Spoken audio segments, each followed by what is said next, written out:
Hey guys, Vincent Giallo here. Shiatsu Shaman here. Howdy.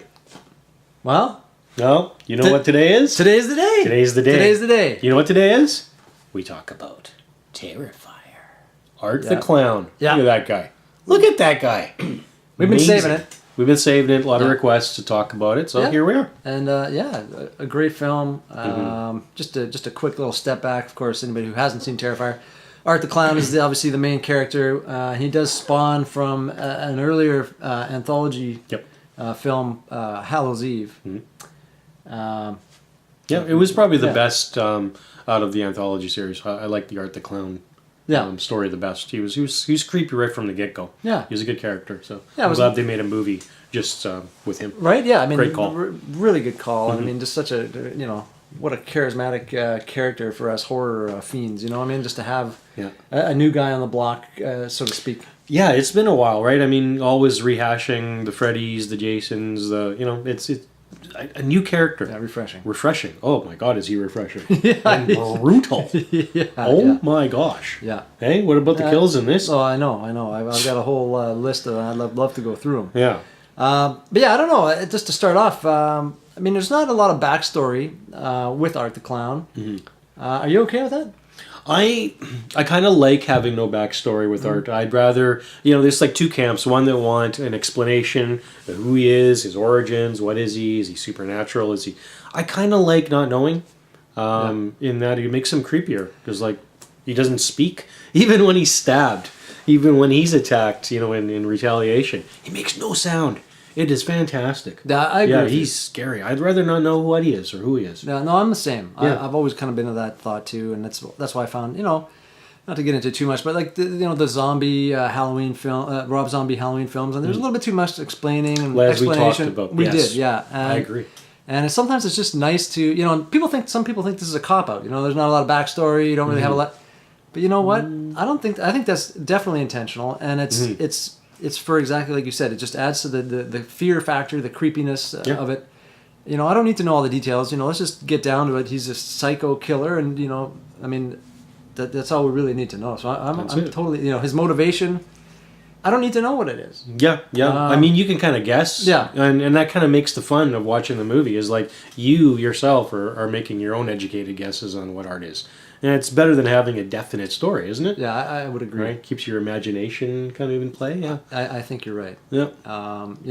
Maybe the one thing I've kind of wondered why he's particularly fixated on this one particular girl when he's... it's true. He's kind of got, I'm sure there's plenty of other women wandering around that night, and like why he's there at that particular time, etc. But you know what? I'm okay with it. I don't really need to know. I'm a little bit curious as to what his fixation is on that girl, but you can kind of create your own... kind of leave it to your own thoughts, I guess, to kind of figure out, and not really a huge deal, but yeah, definitely creepy when you don't know why he's doing what he's doing. So the story, for those of you who haven't seen it, I'll just read from the back of the box here. A maniacal clown named Art terrorizes 3 young women on Halloween night, and everyone else who stands in his way. Not for the squeamish. That pretty much is the storyline. Yeah, it's very linear, straightforward. It's about as straightforward as you can get. The killing starts pretty fast. It does. And it doesn't stop till the end. Yeah. It's a cavalcade. Yeah. of gore. Very much so. Yeah. Wow. And the one thing that stands out, I'm sure for most people, is that, at the 38-minute mark, you've got one of the greatest, this is like Ed Gein kind of hacksaw things where you've got, a woman up on a, tied up on a, not like a gallows, but whatever, she's strung up. She's strung up. And, you can let your imagination run from there, but, coming down, through with a hacksaw, incredible. We find out the director's, a special effects artist, and I mean, it shows, and it was so well done. Oh my gosh. Really well done. You can tell it's a little bit of a lower budget film, not super low budget by any means, but oh my God, the gore and the lighting in this, because it's really hard to have nighttime scenes where it's well lit, where you can see what's going on, but it still give the ambience of it being nighttime. Really well lit. The sets were great, very kind of spooky and a lot of corners, and it was a great movie in terms of what they did with the money they had. You know, and So good. yeah, to touch on the lighting, like that was some of the thing I was going to talk about was that like every scene is so well lit. Like it's so well lit. Like they're like, you know, like a lot of these movies, especially back in the day. Yeah. You're filming in the dark and you're turning up your contrast and your brightness. And you're trying to see what the hell is going on, right? Yeah, that's right. But this you know, so many films suffer from this, but not this one. X-Ray, we talked about a few weeks ago. Yeah. I found that suffered from that, and that was a big budget film. Yeah. Where you have thinking with a lower budget here doing a wicked job. Yeah, I mean, Wicked good. Unbelievable lighting. Yeah, kudos to the crew on that one. You know, yeah. And and also the actual picture, the image too. Like it seems like this whole film was shot with a particular filter lens. It's true. And so it give it a nice color, and the tones were really, you know, like there was just something special about it. Like it wasn't like your typical. I don't know. There's just a particular filter that they laid over this film, and it just gave it a special quality that looked really sharp. It looked sharp. And it was like it jumped out at you. The scenes popped. Yeah. Everything was just the whole film. Yeah. Yeah, just that little extra attention to detail. And it made the world a difference, didn't it? It really did. Yep. Yeah. What about the music? Well, the music, yeah. Paul Wiley, guitarist for Marilyn Manson. Yeah. What a score. Oh my God. Yeah, it's classic. I mean, it really is. He's got another career now. He can just score horror movies. Yeah. The guy's awesome. Yeah, really great compositions. Good feel. We were just talking about before that. I'm like, man, I really want to get the vinyl of this thing, the record. And I can't afford all this stuff, but it's so cool. And I think that comes with a mask, a paper cutout mask, and a die cut sticker as well, and just a nice little collection. But I'd like to kind of pick that up. But I have listened to it, not on vinyl, but yeah, really great score. So good. And it had that Carpenter kind of feel where, you know, the main theme for art could actually become a recognizable theme like the Halloween theme. I agree. Do you know what I mean? Yeah. Is that good? Absolutely. It's catchy. Yeah. No, it's definitely well done. Yep. Just to go back to the gore though, just a few more of these kill scenes. Yeah. Like that hacksaw scene is just, it's incredible. But what about that chest sort of skin thing where he's kind of cleaved off the front of that woman? So you've got Art, you know, this girl comes to her rescue. She phones, says I need help, so she comes down and comes into this warehouse to find her friend, who she thinks is her friend, and you see this face down with the hair, and you're like, oh my God, it's her. Mm-hmm. And then her friend beckons her from across the room, saying, please help me. So she turns around and realizes, well, who the hell is this laying in front of me? Yep. With the hair and everything. And Art rolls over. Yeah, total Saw moment, eh? Yeah, totally. With her chest piece cut off from her friend on top of him. And he kind of becomes, for the next 5 minutes, this... Yeah, he does this dance thing, kind of like Bad Lieutenant, you know. Oh, yeah. It's kind of like that. Or Silence of the Lambs. Or Silence of this bodysuit, you know, like, ooh, lordy. Yeah. Yeah, and...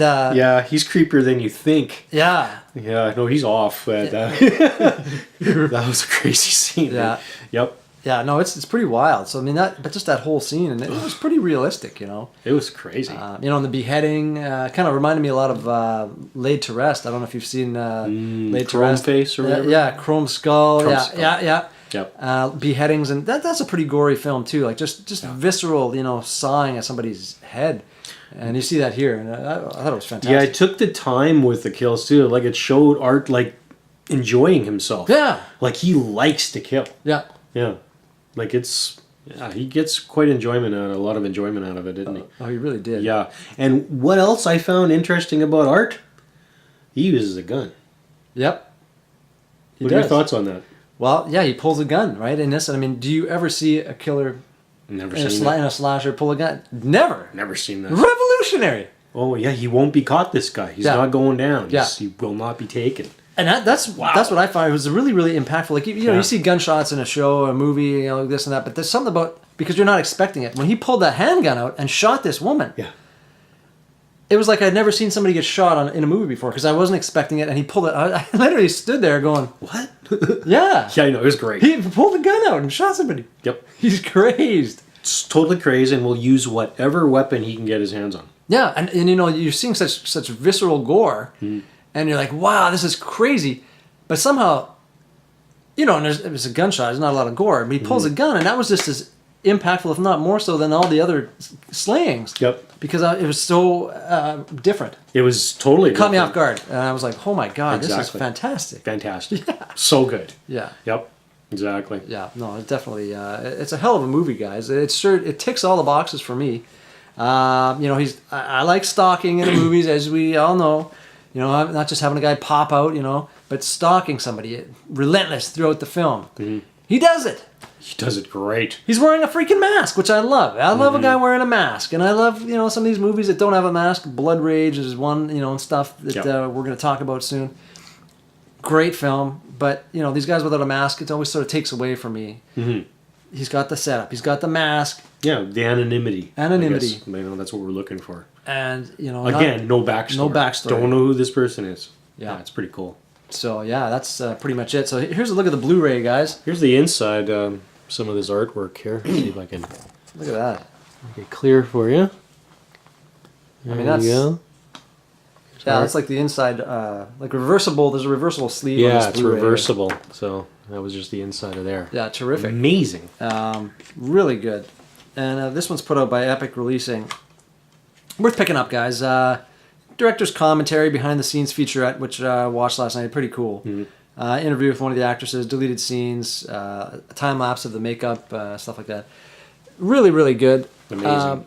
Really great film. Pick up the score, pick up the Blu-ray, watch it again, tell your friends. I mean, it really is something special. One of the best newer horror movies out there, I think. Yeah. Like my favorite. Yep. Yeah. Yep. Yeah, I mean, so that pretty much is all we can. I mean, there's nothing more to say.